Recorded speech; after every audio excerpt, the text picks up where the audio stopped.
Chances are you wouldn't have seen this vehicle. Neither had I.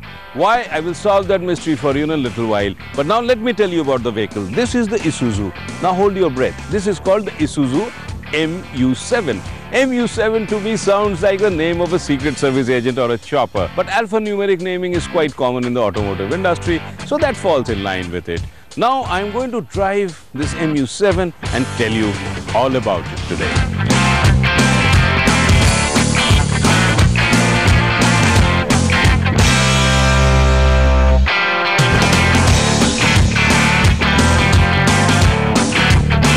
The MU7 is powered by the trusted Isuzu diesel unit.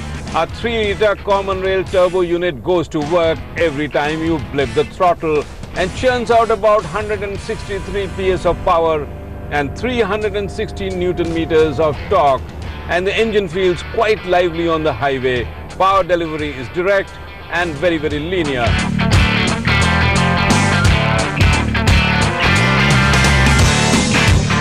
However, what can be improved is the levels of dampening, because a bit of vibration and noise creeps into the cabin, especially at lower levels. Every time you turn a corner, there is a pronounced body roll, and the suspension is more tuned for ride comfort than for handling, which is just as well on our Indian pothole roads.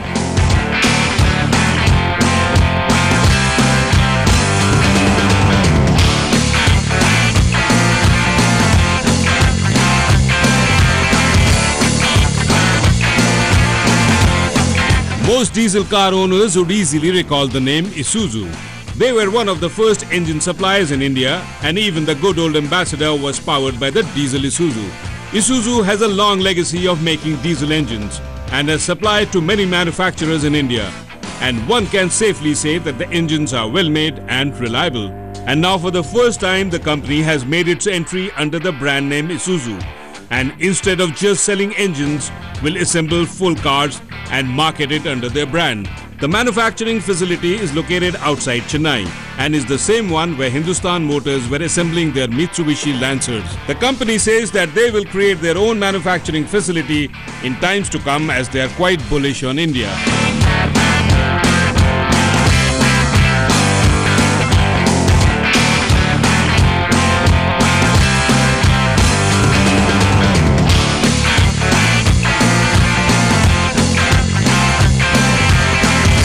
Get into the MU7 and you are transported back instantly at least a decade. The gear lever here is long and ropey, and it doesn't do much for the ergonomics of the car. The steering wheel too is large and leather wrapped, but what it lacks is some basic control buttons. The instrumentation, same. It's nice and large and easy to read, but it lacks a lot of ornamentation and decoration which the modern SUVs come adorned with. And this is where I think the MU7 is going to take a big beating. This is the longest SUV sold in the country, with a gigantic wheelbase of almost 3 meters, which means that it has indeed a generous cabin space. And the company claims that this is a full-blown 7-seater. And I personally have always smiled at this claim, and most manufacturers tuck in a bench-like contraption in the back and like to call it a seat. And for leg space, you have your knees tucked into your face. But this time around, the Isuzu MU7 actually has space for all 7 people.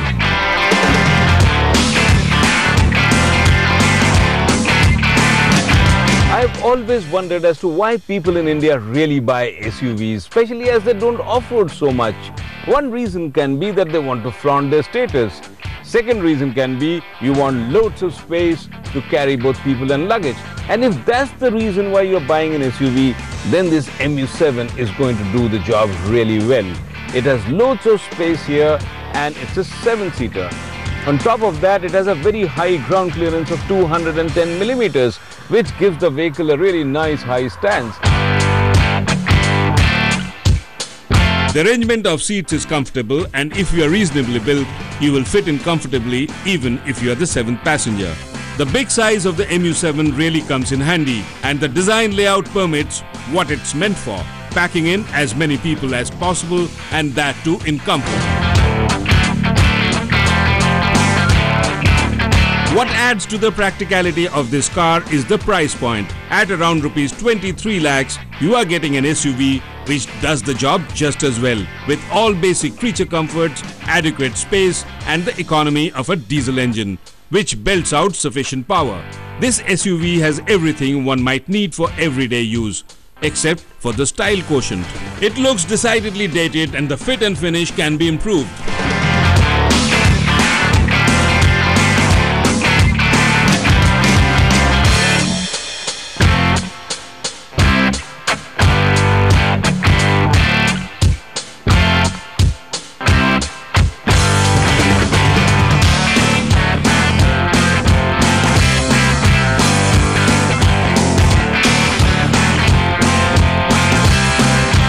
Now it's time for me to unravel the mystery and tell you why you haven't seen as many MU7s as you should have seen. The reasons are two. Number one, the company Isuzu is new to India and they are in the process of setting up their dealerships. Number two, the MU7 is not BS4 compliant, which means it can't be sold in the metros. But the company now is in the process of answering both these issues and setting up as many dealerships as possible. So in the next few months, hopefully you will see many more MU7s across the country. Well, how do I sum up this Isuzu MU7? In my opinion, it's a basic SUV, but it does the job quite well. But mind you, it doesn't come with a 4x4. But the engine has enough power, and above all, the interiors are really spacious and you can stretch out in comfort. But the problem with it is that it's too basic. It lacks the flamboyance and the bells and whistles of a modern day SUV. And that, in my opinion, is where the MU7 will take a major beating in the market.